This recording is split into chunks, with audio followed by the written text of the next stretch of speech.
میں صلاۃ الاستخارہ انسٹاگرام پر کچھ پوسٹ کرنے سے پہلے پڑھتی ہوں، کیا یہ بدعت ہے؟ استخارہ ہر چیز کے لیے نہیں ہے۔ جو کار خیر ہے صلاۃ کے لیے کہ صلاۃ جمعہ پڑھنے جائیں یا نہیں جائیں، کار خیر میں استخارہ نہیں ہے۔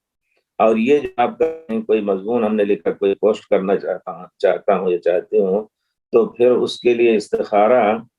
اگر واقعی کوئی بڑی چیز کا ہے، یعنی کسی اہم مسئلے میں ہے جس کو لوگوں نے چھیڑا نہیں ہے اور آپ ایک نئی چیز پیش کر رہی ہیں، پیارے رسول کی مبارک حدیث سے استدلال کر رہا ہوں۔ پیارے رسول فرماتے ہیں اذا اہم ہو امر، کوئی ایسا مہم امر ہو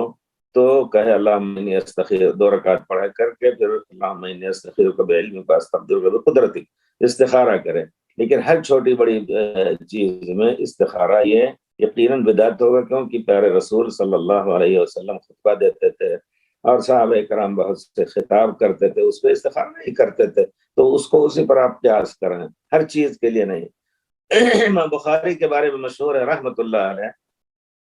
کہ جب وہ صحیح بخاری میں کوئی حدیث ڈالنا چاہتے تھے، اپنے صحیح میں لاکھوں حدیثیں ان کے پاس تھیں، اس میں سے چن کر کے اس میں ڈالتے تھے تو وضو کرتے تھے، بعض روایتوں میں غسل بھی کرتے تھے اور استخارہ کرتے تھے، پھر اس میں داخل کرتے تھے۔ تو چونکہ ایک بہت اہم مسئلہ سنت رسول کا ہے، اس لیے اس کو جائز کہہ دے کہ ہم عام طور پر ہر چیز میں استخارہ کرنا